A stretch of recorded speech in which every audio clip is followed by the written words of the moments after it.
Hello guys. Hello guys. I'm not serious. Ok. Bon, aujourd'hui on se retrouve pour réaliser ce look. En fait, non, je vais pas montrer du tout comment j'ai coloré la wig. C'est simple en fait, j'ai juste utilisé watercolor méthode, genre la coloration water. Genre vous mettez juste un peu de colorant dans l'eau et puis vous mettez la wig jusqu'à ce que vous obteniez la couleur que vous voulez. Donc ça c'était une wig 613 à la base. C'est une petite part comme ceci. Donc il y a juste là, j'ai montré l'intérieur à un moment donné. Franchement, la cheap art là, je suis pas fan du tout parce que regardez, on peut rien faire devant en fait. Et c'est un peu court par rapport à ma tête. Donc ça pile là. Et moi j'ai les cheveux qui vont jusque là. Donc il va falloir une petette partie pour pouvoir régler. Mais it's okay, ok? It's okay we do with that. Et pareil là, ouais, c'est un peu court. Donc j'ai fait ça et j'ai utilisé une coloration à l'eau. C'est ça que j'ai utilisé. Et c'est tout. Voilà. Ensuite, de base, c'était une 12 pouces. J'ai coupé. De base, je voulais un carré vraiment court, genre là. Vous voyez, genre là. Donc, je pense que je vais encore la couper. je filmerai sans doute quand je vais la couper parce que c'est un peu long. C'est a bit long to my liking. Tiny bit too long to my liking. Donc, voilà. Sinon, ça va être bien. Sachant que je l'ai déjà passé au fer à l'essai plusieurs fois. Franchement, ça passe. Le seul problème, c'est la densité. C'est pas assez dense à mon goût. Moi, je préfère la densité 180, sont vraiment full. La densité 150. Donc, c'est un peu plat par rapport à ma tête. Parce que j'ai une grosse tête. Et là, c'est un peu plat. Voilà. Donc, pour que la wig, j'ai utilisé olive oil. Le Fix It. Avec ça. Est-ce que j'ai pas vraiment utilisé le gel pour coller. J'ai plus fait pour cacher mes cheveux parce que moi j'ai vraiment une low hairline. Mes cheveux arrivent jusque là. Vous voyez, même là on voit encore mes cheveux. Genre j'ai vraiment pris le gel pour pousser tous mes cheveux en arrière pour que le résultat soit au maximum présentable. En vrai, je vous laisse avec le reste de la vidéo.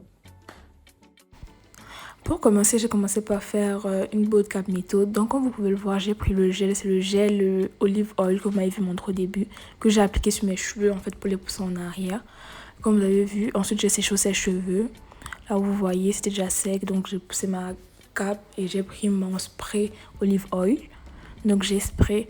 Si ce n'est pas celui-là, vous pouvez utiliser le Got2b. C'est pas très important.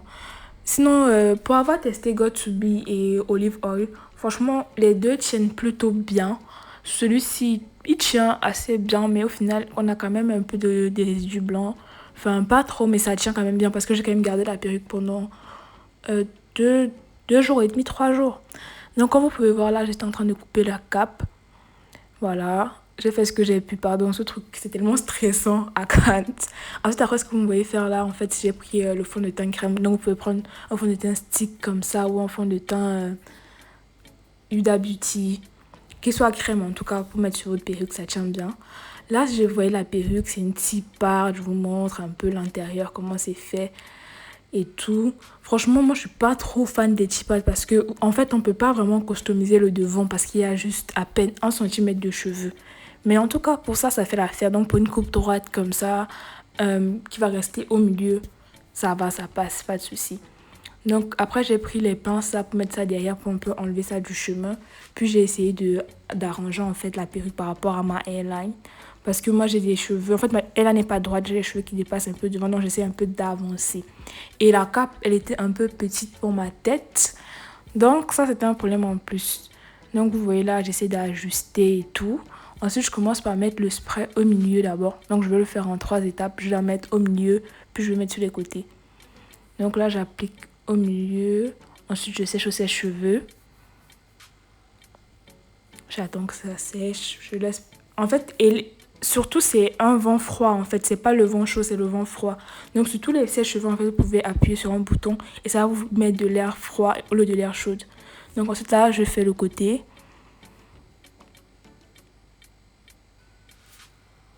Pareil, on refait la même chose. On fait les côtés. On sèche ses cheveux. Ensuite, une fois que ce côté-là est sec, je fais l'autre côté. Donc là, j'ai d'abord coupé la perruque au milieu. Pardon, pas la perruque, j'ai d'abord coupé la lace au milieu pour pouvoir dégager en fait le front et pouvoir bien tirer l'autre côté, pour pouvoir bien recouvrir mes cheveux.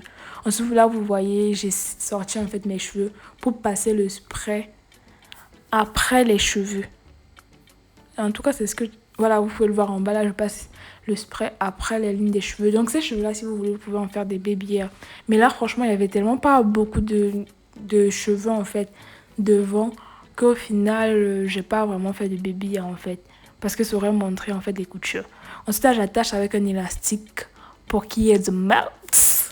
Pour que, en fait, la lace disparaisse bien et se colle bien, en fait, sur ma tête. C'est comme ça qu'on met l'élastique noir, là. Sinon, si vous voulez pas utiliser l'élastique, je sais pas, vous pouvez utiliser un foulard. Mais en fait, le foulard ne donne pas le même effet, en fait. Testez l'élastique, après, vous me direz. Donc là, je mets l'élastique et je sèche au sèche-cheveux. J'ai attendu quand même longtemps. Hein. C'était pas juste 2 minutes. J'ai quand même attendu un moment, genre 5 minutes avant d'enlever, une fois que c'était sec. Ensuite, là, je vais venir couper la lace de la perruque avec un petit ciseau. Donc voilà, vous ne devez pas couper droit, en fait. Vous devez essayer de faire des zigzags. Sinon, vous pouvez couper petit à petit comme ça pour pouvoir faire un trait qui soit pas droit. C'est ça le plus important. Il ne faut pas que le trait soit droit. Il faut que ce soit vraiment des zigzags. En tout cas, quelque chose d'irrégulier. Donc voilà, là je continue à couper la lace. De l'autre côté, je fais la même chose, toujours des zigzags. Ensuite, après, je repasse pour bien couper. En fait, moi, j'aime pas quand on voit la lace, donc je coupe au maximum, j'enlève. Ensuite, là, les côtés, ils n'avaient pas bien pris, donc j'ai pris le gel, pas le spray cette fois-ci, pour pouvoir bien coller les côtés. Et franchement, ça a quand même pas mal bien tenu. Parce que là, j'ai juste collé là, et ensuite, après, j'ai pas eu à remettre de la colle. Donc, une fois que vous avez fait ça, vous séchez et vous attendez. Là, pareil, je coupe encore. Ouais, je suis un peu extra au niveau de la lace là pour enlever. Ensuite, là, j'applique de la mousse. Là, la mousse que j'ai utilisée, c'est la mousse de Crème of Nature. Mais vous pouvez aussi utiliser celle de Olive Oil ou celle que vous avez en fait autour de vous. Mais je préfère celle de Crème of Nature à cause de l'odeur. Elles sont super bonnes. Et franchement, ça fait bien le taf. Donc, une fois que j'ai fini d'appliquer la mousse, j'aplatis un peu les côtés. C'est bien pour enlever tous les flyaways, donc les cheveux qui se lèvent là. Essayez d'enlever ça. Ensuite, après, je remets mon élastique parce que on veut que le melt soit... The melt needs to be mastered, ok? It needs to be sweet. J'ai pas fait tout ça pour souffrir, ok? Ensuite, après, je prends mon sèche-cheveux et je passe sur la ligne des cheveux. C'est pour que ce soit vraiment plat parce qu'on veut rien de bulky. On veut pas que ce soit bombé, quoi, du tout. On veut que ce soit bien plat, bien smooth, ok? Ensuite, après, là, j'ai pris mon petit peigne pour pouvoir lisser mes cheveux. Donc, c'est important de prendre un petit peigne comme ça pour pouvoir faire le lissage pour éviter qu'il y ait des bulles et que votre lissage soit le plus parfait possible, en fait, qu'il soit le plus lisse possible. Comme vous pouvez voir là, je suis en train de lisser et j'utilise un lisseur de Remington. Il est disponible sur Amazon ou sur les plateformes de vente en direct. Franchement, les marques Remington sont de bons lisseurs. Moi, je les avais vus en fait sur les YouTube de plusieurs anglophones, style Mela Charles, René et d'autres. Plusieurs Anglaises utilisaient beaucoup ce lisseur et elle l'avait recommandé, donc je l'ai pris. Et franchement, ça va faire 2 ans que je l'ai. J'ai depuis... peut-être 3 ans. Je l'ai depuis 2018. Et franchement, nickel, il fait le taf. Il est toujours là, il n'est pas mort, rien du tout. Et il est super bien. Il va jusqu'à 230 degrés Fahrenheit, je pense. Oui, c'est des degrés Fahrenheit, jusqu'à 230 degrés Fahrenheit. Vraiment lisse, vous pouvez vous-même voir comment c'est bien lisse, bien nickel, tout ce qu'on veut. On ne veut pas avoir des lissages bizarres là, le truc qui est à moitié lisse, pas lisse. Donc voilà, là j'avais fini, donc j'ai attaqué le make-up. Je commence par mes sourcils, rien de ouf. Je prends le gel, la sourcil. Non, en fait, le gel pour les cheveux, le red one, que je mets sur mes sourcils. Ensuite, après mon crayon, vite fait, je passe et je nettoie avec un concealer. Là, c'est le concealer de Makeup Revolution, le Concealer Defy Infinite en teinte C13. Et franchement, ce concealer, c'est trop de la bombe. Si vous n'avez pas encore testé, vous devriez parce que franchement, il est trop bien.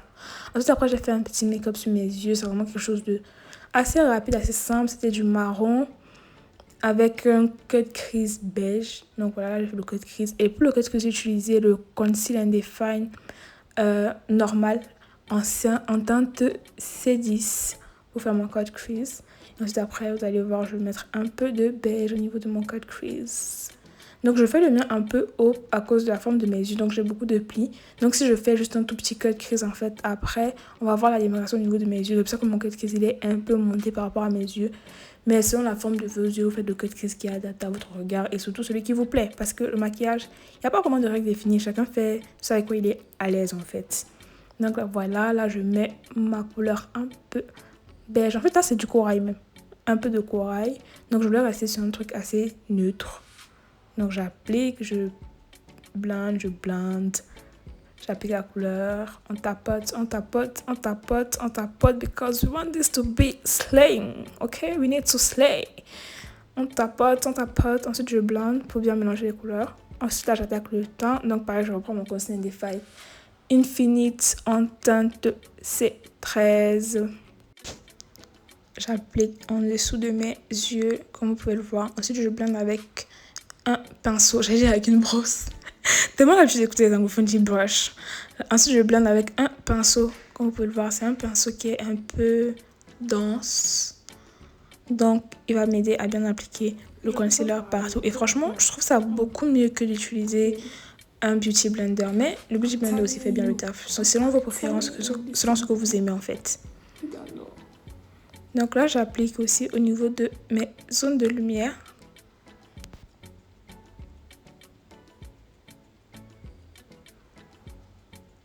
Sans oublier le nez, bien sûr, parce qu'on doit attraper la lumière, ok? Cet endroit doit être bien éclairé, tout doit se passer là-bas. Ensuite, après, je reprends mon pinceau et je blende. Je blende et je blende encore. Pour le temps, il faut tout le temps blender, jusqu'à ce que le concealer disparaisse.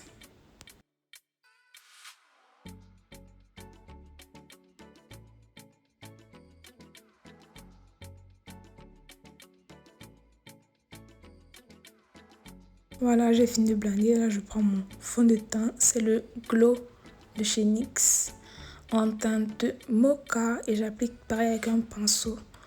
Un pinceau Kabuki, si je ne me trompe pas. Que vient de chez Amazon en fait. Rien de ouf.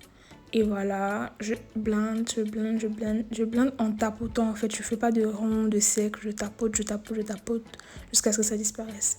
Ensuite, là, j'ai pris mon fond de teint en fait. Et je suis venue nettoyer mon sourcil au-dessus. Ensuite, là, je réapplique du concealer par-dessus pour que ce soit bien éclairé. Parce que là, celui que j'avais mis avant, du coup, je trouvais qu'il ne se voyait pas.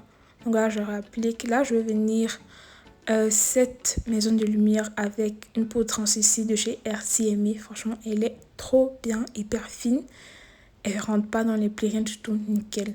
Donc là, j'applique du bronzer. C'est le bronzer de la palette Tami. Là, j'ai pris la dark, mais il est un peu foncé. Mais après, avec le fixateur, en fait, ça passe. Mais j'ai envie de tester, en fait, la palette médium. Je pense qu'elle sera beaucoup plus discrète, elle ira mieux. Même comme c'est bientôt l'été, du coup, je ferai plus celle-là. Mais c'est toujours utile. Donc voilà, là, c'était fini. Donc là, je vais venir nettoyer, en fait, harmoniser mon visage, en fait. Donc, je vais remettre du bronzer sur mon front. Parce que du coup, mon front, il n'y avait rien dessus. Afin que ce soit quand même maquillé. Là, je vais venir set mon visage avec une poudre compacte de chez NYX. C'est la Can't Stop One Stop. Et la teinte, je vous mettrai en commentaire. Donc voilà, une fois que c'est fait, j'applique du fixateur. Franchement, c'est l'étape la plus importante. C'est là où votre teint littéralement prend vie. Il naît. Et après ça, c'est que du bonus. Donc là, on attend. Ensuite, je mets le mascara. Alors moi, je mets le mascara une fois que j'ai fini de tout faire. Parce que j'ai les yeux qui pleurent facilement. Et je trouve que comme ça, en fait, j'ai les yeux qui pleurent moins. Et ça me permet de ne pas détruire tout mon maquillage à cause de larmes. Donc voilà, là, j'ai placé mes faux cils. Là, je vais venir les mélanger avec mes yeux. Ensuite, là, j'applique du highlighter. C'est de Wet n Wild. Franchement, top. Et là, it's a banger. It's a banger. Franchement, là, je fais mes lèvres. Donc, je fais le contour de mes lèvres. Alors, comment on dit ça? Je vais au-dessus. En fait, je fais vraiment un contour. Je dépasse mes lèvres, en fait, pour les faire paraître un peu plus pulpeuses. Ensuite, je vais mettre du gloss. C'est le gloss de chez NYX. Voilà. Voilà, c'est le look final. C'est ça, la couleur et tout. Franchement, j'aime bien. pour la petite anecdote, j'étais censée porter ça au nouvel an, mais bon, l'homme propose et Dieu dispose. Donc c'est maintenant que je la fais et honestly, this color, baby, baby. Franchement, si c'était plus fourni, genre juste si c'était plus fourni, je pense que j'apprécierais encore plus. Et je pense que je vais grave la porter comme ça. Because you know it's all my life. You know. J'espère que vous avez aimé ce que vous avez regardé. Si vous avez aimé, n'hésitez pas à vous abonner et à rester connecté. Et je vous dis rendez-vous dans la prochaine vidéo.